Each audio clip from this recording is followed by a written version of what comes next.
주님께서 여러분과 함께 또한 사제의 영과 함께 마르코가 전한 거룩한 복음입니다. 주님 영광 받으소서. 그때 예수님께서 12 제자를 부르시어 더러운 영들에 대한 권한을 주시고 둘씩 짝지어 파견하기 시작하셨다. 그러면서 길을 떠날 때에 지팡이 외에는 아무것도, 빵도 여행 보따리도 전대에 돈도 가져가지 말라고 명령하시고 신발은 신되 옷도 2벌은 껴입지 말라고 이르셨다. 그리고 그들에게 말씀하셨다.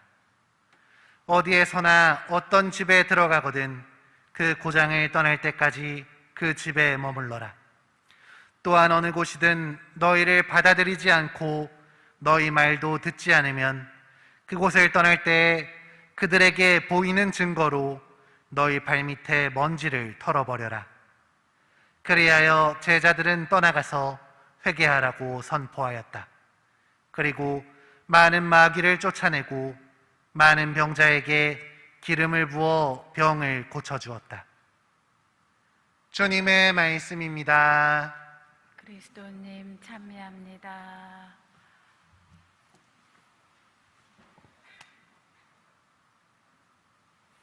참 예수님, 오늘 복음은 예수님께서 당신의 12 제자를 파견하시는 장면이 전해지고 있습니다.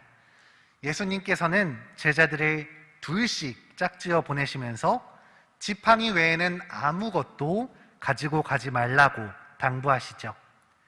그런데 생각해보면 이 말씀 참 너무 하시는 것 같습니다. 우리는 누군가에게 일을 맡길 때, 그것도 아주 중요한 일을 맡길 때는 많은 고민을 하고 또 많은 도움을 줘야 한다는 것을 알고 있습니다. 내가 맡긴 임무를 잘 수행할 수 있는 똑똑한 사람인지 또 내가 믿을 만한 사람인지를 먼저 알아봐야겠죠. 또 이런 사람이 결정되었다면 그 임무를 잘 수행할 수 있도록 물심양면으로 지원을 아끼지 말아야 할 것입니다. 그런데 예수님은 뛰어난 사람들, 똑똑한 사람들이 아닌 평범하거나 심지어 그보다 못한 인물들을 뽑으셨고 물질적인 지원은커녕 빵도, 여행 보따리도, 전대에 돈도 가져가지 말라고 명령하시고 신발은 신되 옷도 2벌은 껴입지 말라 하고 이르십니다. 이건 맡긴 일이 잘 되라는 건지 될 대로 되라는 건지 모르겠는 수준이죠. 먼저 예수님이 뽑으셨던 제자들을 한번 살펴볼까요? 제자들 중에는 당시 천대받는 직업이었던 어부 출신이 4명이나 있었습니다. 세금을 걷어서 로마에 바치던 세리도 있었죠. 극단적으로 민족 해방을 꿈꾸던 열혈당원뿐만 아니라 심지어 당신을 팔아넘긴 유다 이스카리옷까지 이 12사도 중에 한 명이었습니다.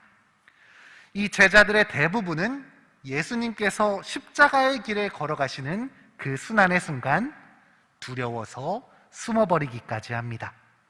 우리의 기준대로라면 완벽하게 불합격인 사람들이죠. 예수님은 어떤 지원을 해주셨을까요? 그나마 예수님의 지원은 나은 편이었습니다. 물론 물질적인 도움은 하나도 없었지만 더러운 영에 대한 권한을 주셨고 이 제자들이 하느님 나라를 선포할 수 있도록 미리부터 그들에게 가르쳐 주셨기 때문이죠. 물론 이것도 우리가 보기에는 너무나 부족하게 느껴집니다. 지팡이만 들고 어떻게 그 긴 여정을 떠나야 할지 저였다면 너무나 막막했을 것입니다. 그러나 예수님은 우리의 기준이 아니라 세상의 시선이 아니라 당신의 기준과 하느님의 시선으로 이들을 뽑으셨고 또 도와주십니다. 예수님은 나약하고 부족해 보이는 이 제자들의 진면목을 누구보다 잘 알고 계셨습니다. 그들이 언젠가 당신을 증거하기 위해서 목숨을 내놓을 수 있는 용기를 가질 것이라는 것을 예수님은 알고 계셨던 것이죠. 또한 그들에게 필요한 것은 우리가 생존에 필요하다고 생각하는 의식주가 아니라 주님께서 함께 하시는 하느님의 은총임을 예수님은 너무나 잘 알고 계셨습니다. 그렇기에 은총을 가득히 받은 제자들은 세상의 부족함에도 기꺼이 하느님을 전할 수 있었던 것이죠. 이렇게 예수님은 당신의 부활과 승천 이후까지 내다보셨고 그 일에 가장 적합한 이들을 뽑으셨으며 그들에게 제일 필요한 것을 주신 것입니다. 훌륭한 선택을 하셨고 최고의 지원을 하셨던 것입니다. 여기 있는 우리도 주님으로부터 선교의 사명을 부여받았습니다. 비록 우리가 인간적으로도 신앙적으로도 많은 부족함이 있지만 하느님께서는 오늘 복음 속 제자들처럼 우리를 뽑으셨고 또 지원해 주십니다. 주님은 부족한 우리로도 당신의 구원 사업을 완성하려 하십니다. 그분은 당신 혼자서만 일하시기보다 나약한 우리를 불러주시고 당신이 필요로 하는 곳으로 여기 있는 우리들을 파견하십니다. 당신의 은총을 가득히 담아서 우리를 최대한으로 지원해 주시면서 우리를 파견하시는 것입니다. 그렇기에 우리들도 선교할 수 있습니다. 세상에 하느님을 전달할 수 있습니다. 움츠러들기보다 두려워하기보다 나를 도와주시는 하느님을 믿고 주님의 도구로서 복음을 세상에 전파할 수 있는 우리가 되었으면 좋겠습니다.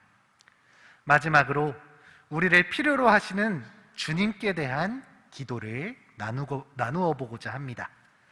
아빌라의 성녀 데레사께서 바치신 기도라고 합니다.